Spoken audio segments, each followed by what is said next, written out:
নমস্কার বন্ধুরা, welcome to my channel only news. বন্ধুরা, সরকারি কর্মচারী, শিক্ষক, পেনশনারদের গুরুত্বপূর্ণ খবর এবং আপডেটগুলি সবার আগে পাওয়ার জন্য অবশ্যই চ্যানেলটিকে সাবস্ক্রাইব করবেন, সঙ্গে বেল আইকন বাজাবেন ও অল নোটিফিকেশন অন করবেন।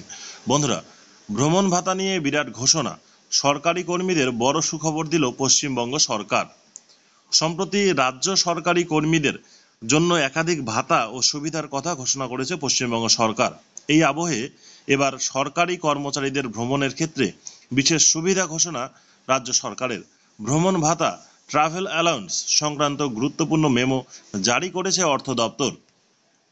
এতদিন পর্যন্ত সরকারি কর্মীরা সপরিবারে ভ্রমণের জন্য প্লেন বা ট্রেনের টাকা পেতেন। গাড়িতে ভ্রমণের ক্ষেত্রে কোনো টাকা পাওয়া নিয়ে সমস্যা হতো।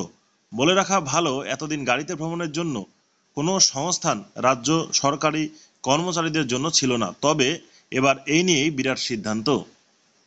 যে সমস্ত স্বল্প দূরত্বের গন্তব্য, সেখানে যেতে বিমান বা ট্রেনের দরকার হয় না, যেখানে যেতে বিমান বা ট্রেনের দরকার হয় না এবং গাড়ি ভাড়া করতে হয়, সেই ক্ষেত্রে প্রতি কিমি পথ যেতে 16 টাকা বা ভ্রমণে মোট খরচ যেটা কম এলটিসি বাবদ তার রিম্বার্সমেন্ট প্রদান করা হবে। রাজ্য সরকারি কর্মীদের রিম্বার্সমেন্ট রাজ্য সরকার, অর্থাৎ এবার সরকারি কর্মচারীরা ভ্রমণের জন্য গাড়িও ব্যবহার করতে পারবেন।